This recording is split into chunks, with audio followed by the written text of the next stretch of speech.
Hello दोस्तों, Rama mathematics classes में आपका स्वागत है।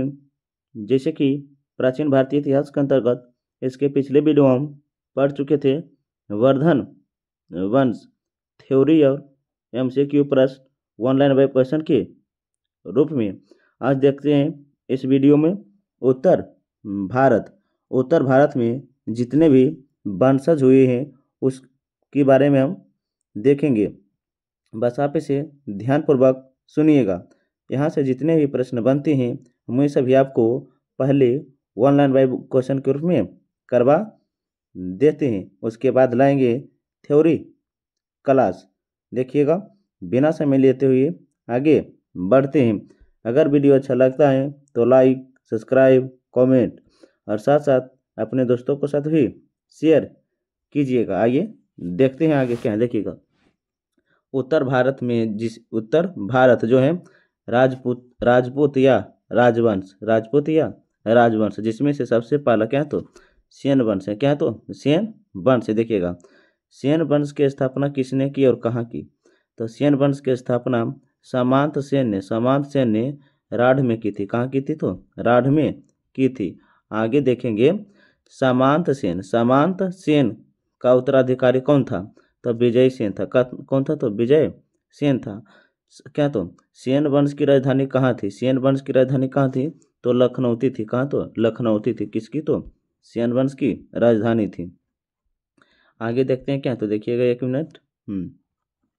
विजय सेन क्या बोले हैं? विजय सेन का उत्तराधिकारी कौन थे? तो बल्लाल सेन था। कौन था? बल्लाल सेन था विजय सेन का उत्तराधिकारी। आगे देखते हैं क्या, तो बल्लाल सेन द्वारा रचित प्रचलित ग्रंथ क्या है? तो बल्लाल सेन द्वारा रचित प्रचलित ग्रंथ क्या? तो दान सागर एवं अद्भुत सागर है। दान सागर एवं अद्भुत सागर है। बल्लाल सेन किस प्रथा को बढ़ावा दिया था? जाति प्रथा और कुलीन प्रथा को। बल्लाल सेन था जाति प्रथा और कुलीन प्रथा को बढ़ावा दिया था। लक्ष्मण सेन कब गद्दी पर बैठा? तो एक 18 कितना लक्ष्मण सेन कब गद्दी पर बैठा? तो 1178 ईस्वी में 1178 ईस्वी में गद्दी पर बैठा था। लक्ष्मण सेन का दरबारी कवि कौन था? जयदेव था जो गीत गोविंद पुस्तक लिखा था। गीत गोविंद पुस्तक लिखा था किसने? तो जयदेव ने लिखा था। आगे हैं, विजय सेन कौन सा का धर्म का अनुयायी था? शैव धर्म का। विजय सेन कौन सा धर्म का अनुयायी था? शैव धर्म का अनुयायी था। देवपाड़ा में झील एवं शिव मंदिर का निर्माण किसने किया? तो विजय सेन ने किया था। देवपाड़ा में झील एवं विशाल मंदिर का निर्माण किसने किया? तो विजय सेन ने किया था। लक्ष्मण सेन का न्यायाधीश तथा मंत्री कौन था? हला युद्ध था। लक्ष्मण सेन का न्यायाधीश एवं मंत्री कौन था? हला युद्ध था। आगे क्या, तो जयदेव रचित ग्रंथ के लेखक क्या? तो गीत गोविंद। क्या? तो गीत गोविंद। यहाँ पे से ध्यान से याद रखिएगा, अर्थात गीत गोविंद के लेखक कौन है? तो जयदेव हैं। आगे देखते हैं क्या, तो देखिएगा एक मिनट। सेन वंश के संस्थापक सामंत सेन किस नाम से जाना जाता है? तो ब्रह्म क्षत्रिय के नाम से जाना जाता है। ब्रह्म क्षत्रिय के नाम से जाना जाता है। आगे हैं, पवन दूत के लेखक कौन है? तो धोई है। पवन दूत के लेखक कौन है? तो धोई है। विजय सेन के गुणगान में विजय परिस्थिति किसने लिखा है? विजय सेन के गुणगान में विजय परिस्थिति किसने लिखा? तो श्रीहर्ष ने लिखा था। आर्य सप्त क्या? तो आर्य सप्तशती की रचना किसने की थी? आर्य सप्तशती की रचना किसने की? तो गोविंद वर्धन ने की थी। आप इसे ध्यान से याद रखिएगा। अब देखते हैं सेन वंश के बाद क्या, तो गढ़वाल वंश। क्या? तो गढ़वाल वंश। देखिएगा, गढ़वाल वंश की स्थापना कब हुई? तो 1080 से 1050 ईस्वी के बीच हुआ। 1080 से 1050 ईस्वी के बीच हुआ है। गढ़वाल वंश का संस्थापक कौन था? चंद्रदेव था। गढ़वाल शासकों को दूसरा किस नाम से भी जाना जाता है? तो काशी नरेश के भी नाम से जाना जाता है। गढ़वालों की राजधानी कहाँ थी? कन्नौज थी। गढ़वालों की राजधानी कहाँ थी? कन्नौज थी। आगे देखते हैं क्या, तो देखिएगा, चंद्रदेव ने मुसलमानों से कौन सा कर वसूला करता था? तो क्या है, तुरसुक तुरसुक दंड नामक कर तुरसुक दंड नामक कर। गढ़वाल वंश का महानतम शासक कौन था? गोविंद चंद्र था। गढ़वाल वंश का महानतम शासक कौन था? गोविंद चंद्र था। गोविंद चंद्र का मंत्री का नाम क्या था? तो लक्ष्मीधर था। लक्ष्मीधर था। लक्ष्मीधर ने कौन सी ग्रंथ की रचना की? कृत्यकल्प ग्रंथ की। गढ़वाल वंश का अंतिम शासक कौन था? जयचंद्र था। जयचंद्र गद्दी पर कब बैठा? जयचंद्र गद्दी पर कब बैठा? तो 1170 ईस्वी में। 1170 ईस्वी में बैठा था। आप इसे ध्यान से याद रखिएगा। देखते हैं आगे क्या है, तो एक मिनट देखिएगा।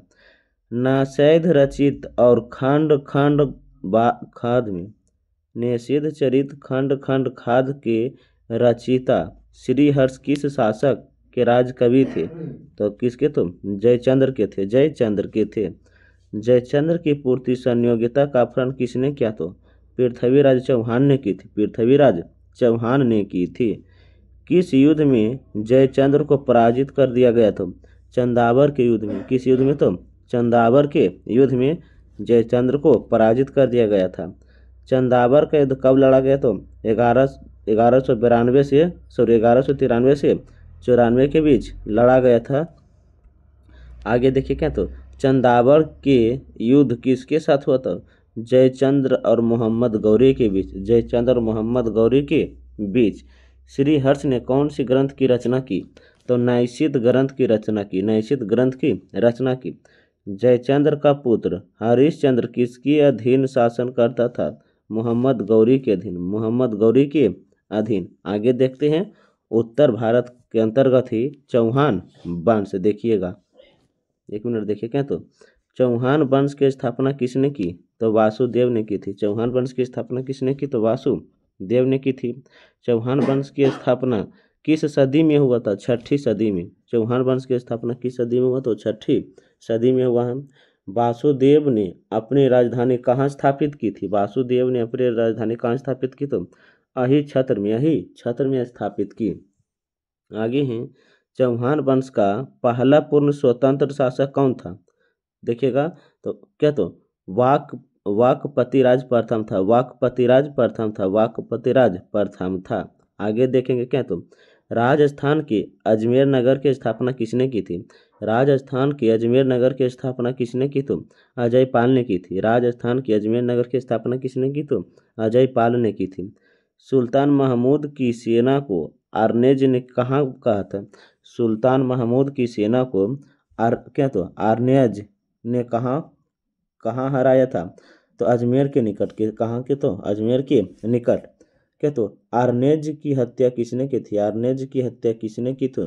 पुत्र जगदेव ने की थी। आगे हैं, अजय राज किस धर्म का विरोधी था? जैन धर्म का विरोधी था। चौहान वंश का सबसे प्रतापी शासक कौन था?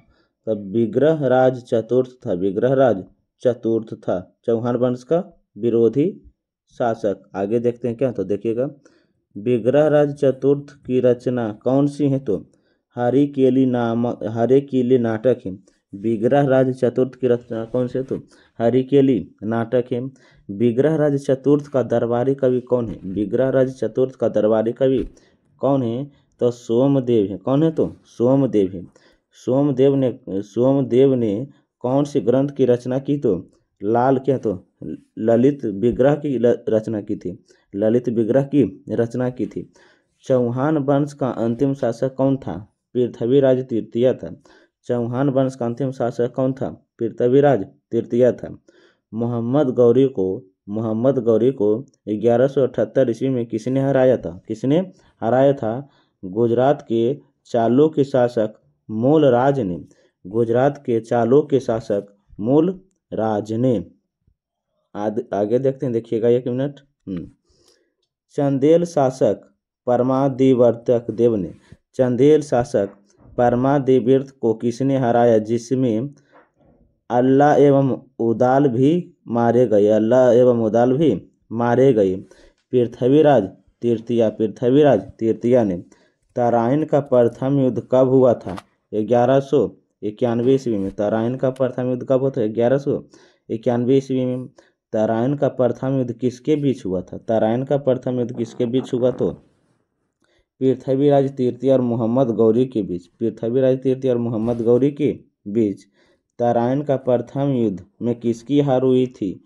मोहम्मद गौरी की। मोहम्मद गौरी की हार हुई थी। आगे देखते हैं, 1 मिनट देखिएगा। हाँ, तराइन का द्वितीय युद्ध। तराइन का द्वितीय युद्ध में किसकी हार हुई? तो पृथ्वीराज चौहान की। पृथ्वीराज चौहान की हुई थी। तराइन के दूसरा युद्ध में पृथ्वीराज चौहान की हार हुई, जबकि प्रथम युद्ध में जीत गया था। तराइन का प्रथम युद्ध 1191 में हुआ था और तराइन का दूसरा युद्ध 1192 में हुआ था। पृथ्वीराज चौहान का दरबारी कवि कौन था? चंद्रबल दाई। चंद्रबल दाई जो पृथ्वीराज रासो के भी लेखक हैं। पृथ्वीराज रासो के लेखक कौन है? तो चंद्रबल दाई। देखिएगा, चंद्रबल दाई ने किस ग्रंथ की रचना की? तो पृथ्वीराज रासो की। प्राचीन भारत का प्रथम हिंदी कवि किसे कहा जाता है? तो चंद्रबल दाई को ही कहा जाता है। प्राचीन भारत का प्रथम हिंदी कवि किसे कहा जाता है? चंद्रबल दाई को। हिंदी भाषा का प्रथम महाकाव्य, हिंदी भाषा का प्रथम महाकाव्य कहा जाता है कि पृथ्वीराज रासो को। पृथ्वीराज रासो को ही कहा जाता है, पृथ्वीराज रासो को। आगे देखेंगे क्या? तो देखिएगा 1 मिनट। पृथ्वीराज विजय की रचना किसने की थी? कविराज जय क्या तो जैनक द्वारा। कविराज जैनक द्वारा। रणथंभौर के जैन मंदिर का शिखर किसने बनवाया था? रणथंभौर के जैन मंदिर का शिखर किसने बनवाया था? पृथ्वीराज चौहान ने। पृथ्वीराज चौहान ने बनवाया था। इसी में देख लेते हैं परमार वंश। क्या तो परमार वंश। देखिएगा 1 मिनट। परमार वंश देखिएगा। परमार वंश का संस्थापक कौन है? तो उपेंद्र, जिसे कृष्णराज भी कहा जाता है। उपेंद्र जिसे कृष्णराज भी कहा जाता है। परमारों की राजधानी कहाँ? तो उज्जैन है। परमारों की राजधानी कहाँ? तो उज्जैन है। परमार वंश का प्रथम स्वतंत्र एवं प्रतापी शासक कौन था? तो सीयक है। कौन? तो सीसियक है। प्रारंभिक परमार किसके संबंध थे? प्रारंभिक परमार किसके संबंध थे? तो राष्ट्रकूटों के संबंध थे। राष्ट्रकूटों के संबंध थे। परमार शासक मोजा किसको हराया था? हूनों को। किसको हराया था? हूनों को हराया था। हूनों को हराया था। देखिएगा, परमार शासक मोजा ने चालुक्य शासक तैल द्वितीय को कितने बार पराजित किया था? 6 बार पराजित किया। कितने तक? 6 बार पराजित किया है। परमार शासक मोजा ने चालुक्य शासक तैल द्वितीय को कितने बार पराजित किया? तो 6 बार। सिंधु राजा कब गद्दी पर बैठा? तो 995 ईस्वी में। 995 ईस्वी में सिंधु राजा गद्दी पर बैठा। आगे देखते हैं, सिंधु राजा ने कौन सी उपाधि धारण की? तो कुमार नारायण एवं सहायक के हैं सहसांक की। कुमार नारायण एवं सहसांक की। मोजा ने कौन सी उपाधि धारण की? श्री वल्लभ, पृथ्वी वल्लभ एवं अमोघ वर्ष की। श्री वल्लभ, पृथ्वी वल्लभ और अमोघ वर्ष की उपाधि धारण की। आगे देखेंगे, धार नगरी को किसने स्थापित किया? धार नगरी को किसने स्थापित किया? तब भोज परमार ने। किसने? तो भोज परमार ने। आप इसे ध्यान से याद रखिएगा। इसी में देखेंगे भोज परमार ने कौन से नदियों का भोज परमार ने कौन से मंदिरों का निर्माण किया है? तो क्या है? केदेश्वर मंदिर, सोमेश्वर मंदिर, सोमनाथ मंदिर, रामेश्वर मंदिर आदि भी मंदिरों का निर्माण किया था। किसने? भोज परमार ने। आगे देखेंगे इसी में, 1 मिनट देखिएगा। भोज को किस उपनाम से भी जाना जाता है? तो कविराज के भी नाम से जाना जाता है। भोज को कविराज के भी नाम से जाना जाता है। भोज के समय साहित्य का मक्का किसे कहा जाता है? तो धार को कहा जाता है। भोज के समय साहित्य का मक्का किसे कहा जाता है? तो धार को कहा जाता है। आगे देखेंगे क्या है? तो चंदेल वंश। क्या है? तो चंदेल वंश। देखिएगा, चंदेल वंश का संस्थापक नानुक है। चंदेल वंश का संस्थापक कौन है? तो नानुक हैं। आगे हैं, चंदेलों की प्रारंभिक राजधानी कहाँ थी? खजुराहो में। खजुराहो में चंदेलों की प्रारंभिक राजधानी थी। खजुराहो के प्रसिद्ध चतुर्भुज मंदिर का निर्माण किसने करवाया? तो यशो बर्मन ने करवाया था। यशो बर्मन ने करवाया था। चंदेल वंश का सबसे प्रसिद्ध राजा कौन था? धंगदेव था। कौन था? धंगदेव था। यशोवर्धन ने अपनी राजधानी कहाँ बनाई? कहा तो महोबा में बनाई, कहा तो महोबा में बनाई थी। आप इसे ध्यान से याद रखिएगा। इसके अलावा देखेंगे क्या तो प्रतिहार राजा देवपाल को किसने हराया। प्रतिहार राजा देवपाल को किसने हराया तो यशोवर्मन ने हराया था। किसने तो यशोवर्मन ने हराया था। धंग देव ने कहाँ जल समाधि ली। धंग देव ने कहाँ जल समाधि ली तो प्रयाग संगम में समाधि ली। आप किस कौन तो धंग देव। आप इसे ध्यान से याद रखिएगा। धंग देव द्वारा निर्मित मंदिर कौन से हैं। शिवनाथ मंदिर, वैद्यनाथ मंदिर, क्या तो जिननाथ मंदिर ये किसने बनवाया तो धंग देव ने बनवाया है। चंदेल द्वारा बनाए गए मंदिर कहाँ है तो खजुराहो में। कहाँ है तो खजुराहो में। शाही वंश की सहायता के लिए महमूद गजनबी के विरुद्ध सेना किसने भेजा था तो गंडदेव ने भेजा था। गंडदेव ने भेजा था। चंदेल वंश का अंतिम शासक वीरवर्मन द्वितीय था। चंदेल वंश का अंतिम शासक कौन था। वीरवर्मन द्वितीय था। आप इसे ध्यान से याद रखिएगा। आगे क्या है तो देखेंगे सोलंकी वंश या चालुक्य वंश। सोलंकी या चालुक्य वंश देखिएगा। सोलंकी वंश की स्थापना 942 ईस्वी में होता है। सोलंकी वंश की स्थापना मूलराज प्रथम करता है। किसने कौन करता है तो मूलराज प्रथम करता है। सोलंकी वंश की राजधानी कहाँ है तो अहिलवाड़ा में। कहाँ है तो अहिलवाड़ा में है। मूलराज प्रथम किस धर्म को मानता है तो शैव धर्म को मानता है। किस धर्म को तो शैव धर्म को मानता है। महमूद गजनबी आक्रमण के समय गुजरात का शासक कौन था। भीम प्रथम था। भीम प्रथम ने आबू पर्वत को किससे छीना था। परमारों से छीना था। किससे तो परमारों से छीना था। आगे देखेंगे अहमदाबाद की स्थापना किसने की थी। अहमदाबाद की स्थापना कर्ण ने की थी। अहमदाबाद की स्थापना किसने की तो कर्ण ने की थी। जय सिंह गद्दी पर कब बैठा 1094 ईस्वी में। 1094 ईस्वी में अर्थात 1094 ईस्वी में बैठा था। आगे हैं जय सिंह ने कौन सी उपाधि धारण की तो सिद्धराज की उपाधि धारण की थी। सिद्धराज की उपाधि धारण की थी। प्रसिद्ध जैन आचार्य हेमचंद्र सूरी किसके दरबार में रहते तो जय सिंह के दरबार में रहते थे। जय सिंह के दरबार में रहते थे। सिद्धपुर का प्रसिद्ध रुद्रम महाकाल मंदिर का निर्माण किसने किया तो जय सिंह ने ही किया था। जय सिंह ने ही किया था। आप इसे ध्यान से याद रखिएगा। इसके अलावा है चालुक्य शासक कुमारपाल को जैन धर्म के प्रभाव में किसने लाया था तो हेमचंद्र सूरी ने लाया था। हेमचंद्र सूरी ने लाया था। चालुक्य वंश कुमारपाल को जैन धर्म के प्रभाव में किसने लाया तो हेमचंद्र सूरी ने लाया था। हेमचंद्र सूरी ने लाया था। आगे देखिएगा सभी चालुक्य शासकों किसके उपासक थे तो शिव के उपासक रहते थे। सभी चालुक्य शासक किसके उपासक तो शिव के उपासक रहते थे। 1178 में आबू पर्वत के निकट मोहम्मद गौरी को किसने हराया तो मूलराज द्वितीय ने हराया था। मूलराज द्वितीय ने हराया था। गुजरात का अंतिम हिंदू शासक कौन था। कर्ण द्वितीय था। गुजरात का अंतिम हिंदू शासक कर्ण द्वितीय था। वस्तुपाल और तेजपाल किसके मंत्री थे। भीम द्वितीय के मंत्री थे। माउंट आबू पर विमल का जैन मंदिर किसने बनवाया था तो विमल शाह और वस्तुपाल और तेजपाल ने माउंट आबू पर जैन मंदिर का निर्माण किया था। किसने माउंट आबू पर्वत पर एक मंडल का निर्माण कर अपने सातों पूर्वजों की क्या तो गजारोही मूर्तियां की स्थापना की तो जय सिंह सिद्धराज ने। किसने माउंट आबू पर्वत पर एक मंडल का निर्माण करके अपने सातों पूर्वजों की राजरोही मूर्तियों की स्थापना की तो जय सिंह सिद्धराज ने। मोढेरा का सूर्य मंदिर किस राजा ने बनवाया था। सोलंकी राजा ने बनवाया था। आगे देखेंगे कलचुरी वंश या चंदी वंश। कलचुरी वंश की स्थापना 845 ईस्वी में होता है। कलचुरी वंश की स्थापना कोकल प्रथम होता है। कलचुरी वंश को अन्य किस नाम से जाना जाता था हाय हे के नाम से भी जाना जाता है। कलचुरी के चेदी राजाओं को किस रूप में जाना जाता है तो डहल डहल मांडल के राजा के रूप में राजा के रूप में जाना जाता है। आगे देखेंगे, 1 मिनट देखिएगा। कोकल प्रथम किसके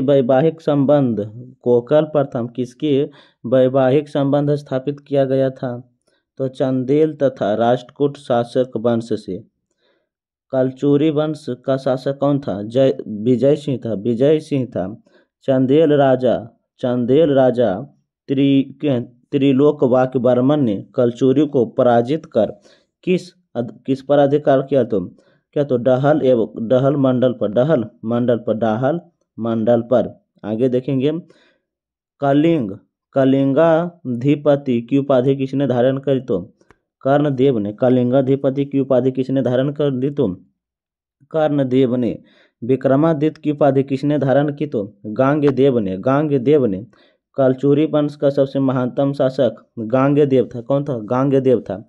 किस शासक ने कलिंजर के आगे दुर्ग पर निर्माण किया? तो धांगदेव ने किया था। किसने? तो धांगदेव ने किया था। आगे देखते हैं, उत्तर भारत में ही क्या? तो तोमर वंश की स्थापना क्या? तो अंगद पाल ने तोमर ने की थी। तोमर ने की थी। तोमर वंश की स्थापना कब की गई? तो 736 ईस्वी में की गई थी। दिल्ली की स्थापना क्या? तो अनंग पाल तोमर ने की थी। दिल्ली की स्थापना अनंग पाल तोमर ने की थी। तोमरों की राजधानी ढीलिका दिल्ली थी। तोमर वंश का सामंती सरदार कौन था? राजजौला था। तोमर किस धर्म के अनुयायी थे? वैष्णव धर्म का अनुयायी था। तोमर किस धर्म का अनुयायी थे? तो वैष्णव धर्म का अनुयायी था। आगे देखेंगे क्या? तो सिसोदिया वंश देखिएगा। सिसोदिया वंश किस कुल के थे? राजपूत एवं सूर्यवंशी कुल के थे। सिसोदिया वंश का शासन कहाँ था? मेवाड़ में। सिसोदिया वंश का शासन कहाँ था? मेवाड़ में था। सिसोदिया वंश की राजधानी कहाँ थी? चित्तौड़ में। सिसोदिया वंश की राजधानी कहाँ पड़ती है? तो चित्तौड़ में है। विजय स्तंभ का निर्माण किसने करवाया था? राणा कुंभा ने। विजय स्तंभ कहाँ है? चित्तौड़गढ़ में। कहाँ? तो चित्तौड़गढ़ में है। राजा कुंभा सबसे ज्यादा शौकीन था संगीतों का। किसका? तो संगीतों का। आगे देखेंगे क्या? तो खतौली का युद्ध किसके बीच हुआ है? तो राणा सांगा के बीच एवं इब्राहिम के बीच हुआ है। खतौली का युद्ध राणा सांगा एवं क्या? तो इब्राहिम लोदी के बीच 1518 में हुआ था। 1518 में हुआ था। आगे देखेंगे क्या? तो देखिएगा, 1 मिनट देखिएगा, 1 मिनट। सिसोदिया वंश का सबसे प्रतापी शासक कौन था? महाराणा प्रताप था। 1576 में प्रसिद्ध हल्दी घाटी का युद्ध किसके बीच होता है? तो अकबर और महाराणा प्रताप के बीच हल्दी घाटी का युद्ध होता है। आगे क्या? तो महाराणा प्रताप का पराक्रमी सेनापति कौन था? झाला सरदार था। आगे क्या? तो महाराणा प्रताप के घोड़े का नाम क्या? तो चेतक है। क्या? तो चेतक है। देखते हैं आगे क्या? तो त्रिपक्षीय संघर्ष पाल प्रतिहार और राष्ट्रकूट देखिएगा, जिसमें से हम देखेंगे प्रतिहार। देखिएगा, चंद्रवरदायी के पृथ्वीराज रासो के अनुसार परमार, प्रतिहार एवं चालुक्य तथा चौहान किससे उत्पन्न हुए हैं? तो अग्निकुंड से उत्पन्न हुए हैं।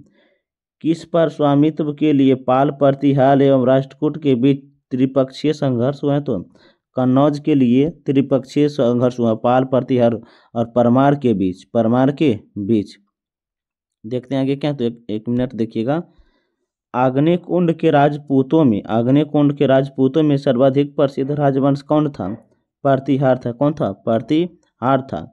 त्रिपक्षीय संघर्ष की पहल किसने की थी? वत्स राज ने की थी।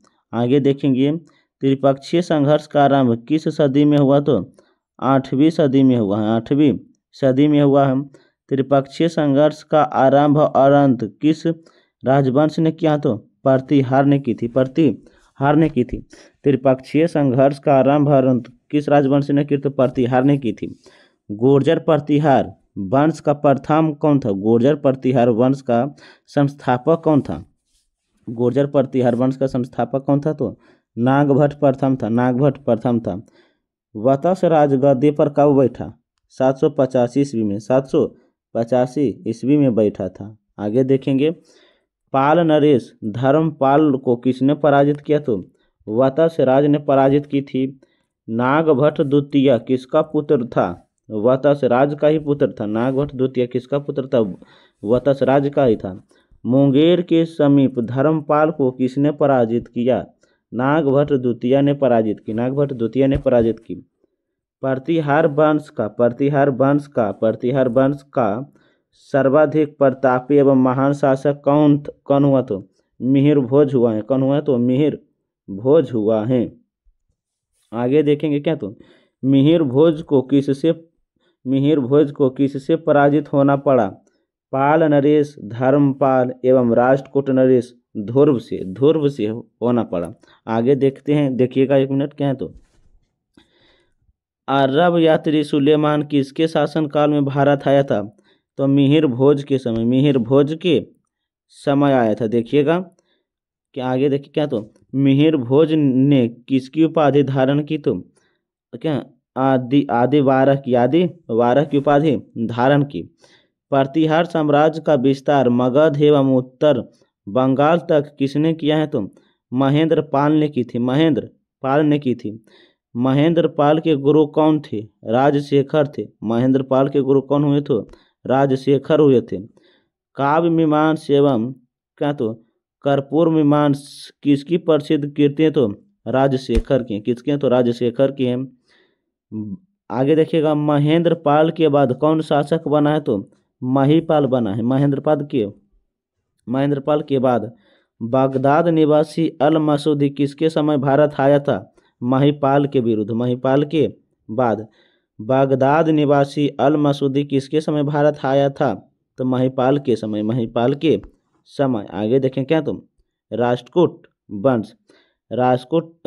वंश देखिएगा। राष्ट्रकूट वंश की स्थापना 752 ईस्वी में की गई थी। राष्ट्रकूट वंश का संस्थापक कौन है? तो दंती दुर्ग हैं। दंती दुर्ग ने अपनी राजधानी कहाँ बनाई? तो मानखेत या मालखंड में बनाई। मानखेत या मालखंड में बनाई थी। दंती दुर्ग ने कहाँ हिरण्यगर्भ को दान किया? तो उज्जैन में किया था। कहाँ? तो उज्जैन में किया था। दंती दुर्ग ने कौन सी उपाधियां धारण की? तो महाराजा धीराज परमेश्वर एवं क्या, तो परम भाटकर की उपाधि धारण की थी। परम भाटकर की उपाधि धारण की थी। दंती दुर्ग का उत्तराधिकारी कौन था? कृष्ण प्रथम था। एलोरा का विख्यात गुहा मंदिर किसने बनवाया था? कृष्ण प्रथम ने बनवाया था। ध्रुव ने कन्नौज पर अधिकार करने हेतु किसको पराजित किया था? वत्स राज एवं महेंद्र पाल को। ध्रुव को किस उपनाम से भी जाना जाता है? तो धारा वर्ष के भी नाम से जाना जाता है। धारावर्ष के नाम से भी जाना जाता है। ध्रुव का उत्तराधिकारी कौन था? गोविंद तृतीय। ध्रुव का उत्तराधिकारी कौन था? गोविंद तृतीय। गोविंद तृतीय ने किस युद्ध में धर्मपाल एवं प्रतिहार नरेश नागभट्ट द्वितीय को पराजित करके कन्नौज पर अधिकार के लिए? तो चक्रा का युद्ध। गोविंद तृतीय के बाद राजगद्दी पर कौन बैठा? तो अमोघ वर्ष 814 ईस्वी में। राष्ट्रकूट काल में प्रसिद्ध प्रांत का प्रधान कहलाता है, राष्ट्रपति कहलाता है। कौन? तो राष्ट्रपति कहलाता है। अमोघ वर्ष ने किस मार्ग की रचना की? तो कविराज मार्ग की। अल मसूदी किस शासक के समय भारत आया? तो इंद्र तृतीय के समय आया था। अल मसूदी ने तत्कालीन भारत का सर्वश्रेष्ठ शासक किसे कहा जाता है? तो इंद्र तृतीय को कहा जाता है। किस राजवंश का काल कन्नड़ साहित्य की उत्पत्ति का काल माना जाता है? तो राष्ट्रकूट। किसका? तो राष्ट्रकूट। आगे देखते हैं। तंजावुर में विजय स्तंभ किसने बनवाया था? कृष्ण प्रथम ने। कृष्ण प्रथम ने। कृष्ण तृतीय ने किसे पराजित करके कांची और तंजावुर पर अधिकार कर लिया था? चोलों पर। किस पर? तो चोलों पर। आगे देखेंगे। एलोरा गुफा का निर्माण किसने करवाया था? राष्ट्रकूटों ने करवाया था। राष्ट्रकूटों ने करवाया था। एलोरा में गुफाओं एवं शैलकृत मंदिरों का संबंध है तो हिंदू बौद्ध एवं जैनों से। हिंदू एवं बौद्ध जैन से। रावण खाई देशावतार कैलाश गुफा मंदिर कहाँ मिलते हैं? तो एलोरा में मिलते हैं। कहाँ मिलते हैं? तो एलोरा में मिलते हैं। देखते हैं पाल वंश। क्या? तो पाल वंश। देखिएगा, पाल वंश का संस्थापक गोपाल हैं। पाल वंश की स्थापना 750 से 770 ईस्वी के बीच हुआ है। पाल वंश किस धर्म का नाम था? तो बौद्ध धर्म का अनुयायी था। गोपाल का उत्तराधिकारी कौन था? तो उसका पुत्र धर्मपाल था। उसका पुत्र धर्मपाल था। धर्मपाल को किसने पराजित किया? तो नागभट्ट द्वितीय एवं राष्ट्रकूट ध्रुव ने की थी। राष्ट्रकूट नरेश ध्रुव ने की थी। आगे देखेंगे क्या? तो देखिएगा 1 मिनट। उत्तरापथ स्वामीन धर्मपाल को किसे कहा जाता है? तो सोढ़ल कवि ने कहा था। सोढ़ल कवि ने कहा था। धर्मपाल किस धर्म का अनुयायी था? बौद्ध धर्म का अनुयायी था। धर्मपाल बौद्ध धर्म का अनुयायी था। विक्रमशिला विश्वविद्यालय की स्थापना धर्मपाल ने ही की थी, जबकि नालंदा विश्वविद्यालय की स्थापना कुमारगुप्त ने की थी। तक्षशिला विश्वविद्यालय की स्थापना तक्ष ने की थी। विक्रमशिला विश्वविद्यालय बिहार में है। बिहार के कौन जिले में? तो भागलपुर जिले में है। विक्रमशिला विश्वविद्यालय जो है, विक्रमशिला विश्वविद्यालय की स्थापना किसने की थी? धर्मपाल जो है बिहार के भागलपुर में पड़ता है। नालंदा विश्वविद्यालय की स्थापना बिहार में है, नालंदा जिले में है। और तख्त जो पड़ता है पाकिस्तान में पड़ता है। धर्मपाल का उत्तराधिकारी देवपाल था। कौन था? देवपाल था। किसने देवपाल को भारत का सबसे शक्तिशाली शासक बताया था? यार्यावात्री सुलेमान ने। यार्यावात्री सुलेमान ने। देवपाल ने अपनी राजधानी कहाँ बनाई थी? मुंगेर ने। देवपाल ने अपनी राजधानी कहाँ बनाई थी? मुंगेर ने बनाई थी। आप इसे ध्यान से याद रखिएगा। देखते हैं आगे क्या। तो पाल वंश की खोई हुई शक्ति को किसने पुनः जीवित किया? तो महिपाल प्रथम ने। महिपाल प्रथम ने। पाल वंश का द्वितीय संस्थापक किसे माना जाता है? तो महिपाल प्रथम को ही माना जाता है। पाल वंश का द्वितीय संस्थापक। पाल वंश के पतन के बाद कौन सा वंश सत्ता में आया था? सेन वंश आया था। सेन वंश आया था। बंगाल का प्राचीन नाम क्या है? तो गौंड। बंगाल का प्राचीन नाम क्या है? तो गौंड। आप इसे ध्यान से याद रखिएगा। देखिएगा, उत्तर भारत क्या बोले हैं? उत्तर भारत में जितने भी वंशज हुए हैं हम वही सभी आपको करवा दिए हैं वन लाइन बाय क्वेश्चन के रूप में। आप इसे पुनः एक बार देख लीजिएगा, ताकि अगर उत्तर भारत से जितने भी राजवंश हुए हैं और वहाँ से प्रश्न बने तो प्रश्न छूटने की संभावना बहुत ही कम बने। तब तक के लिए पढ़ने में मस्त रहिए, ज़बरदस्त रहिए और अपना काम करते रहिए। अगर वीडियो अच्छा लगता है तो लाइक, सब्सक्राइब, कमेंट और साथ साथ अपने दोस्तों को साथ भी शेयर कीजिएगा। अब मिलते हैं अगले वीडियो के साथ। जय हिंद, जय भारत।